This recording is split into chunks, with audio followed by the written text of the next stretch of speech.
His Excellency Mr. Antonio Guterres, Secretary General of the United Nations. His Excellency Ambassador Münir Akram, 76th President of the Economic and Social Council. His Excellency Mr. Ibrahim Mayaki, former Prime Minister of Niger, FACTI Panel Co-Chair. Her Excellency Ms. Dalia Grybauskaite, former President of Lithuania, FACTI Panel Co-Chair. Ms. Mariam Nemazi, Excellencies, thank you for joining us this morning at the launch of the report of the high-level panel on international financial accountability, transparency, and integrity for achieving the 2030 Agenda. Allow me to express my sincere appreciation to the panel and to our co-chairs for their continued work to address critical areas of the Addis Ababa Action Agenda for Financing and Development. A great deal of analytical work was undertaken in the process of developing this report, and the insights it offers are invaluable to our shared agenda. I would also like to acknowledge the foresight of the former PGA and the former president of ECOSOC for prioritizing financial accountability, transparency, and integrity for achieving the 2030 Agenda, and for setting the wheels in motion for his high-level panel.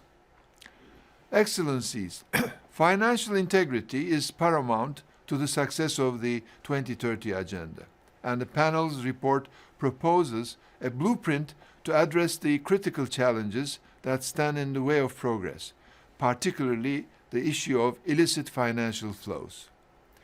These efforts are all the more important in light of the ongoing pandemic. Developing countries could not afford to lose resources during the best of times, and they certainly cannot afford to now, in the midst of the COVID crisis.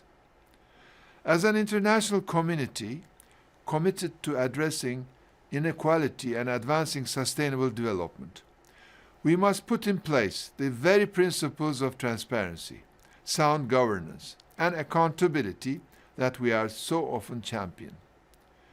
Failure to do so denies vulnerable people access to basic infrastructure and services and condemns them to a life of inequality and poverty.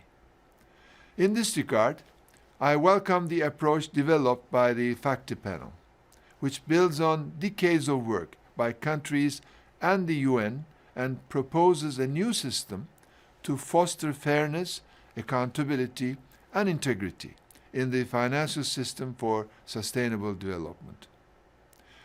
I also welcome the 14 recommendations of the FACTI panel and express confidence that, if duly implemented, they can advance progress towards achieving Agenda 2030. Excellencies, in closing, allow me to emphasize that none of us stand to benefit from failure to act. The onus is on each of us to put in place a system of financial integrity for sustainable development. Doing so not only frees up resources that would otherwise be lost, but builds trust in our international, national, and local systems of governance, demonstrating transparency, accountability, and the ability to deliver on the 2030 Agenda. I would like to once again thank the panel and the co-chairs, as well as call on all member states to take note of the recommendations of the report and to implement the necessary policy actions, including in light of the General Assembly's special session on corruption to take place from 2 to 4th of June. Thank you.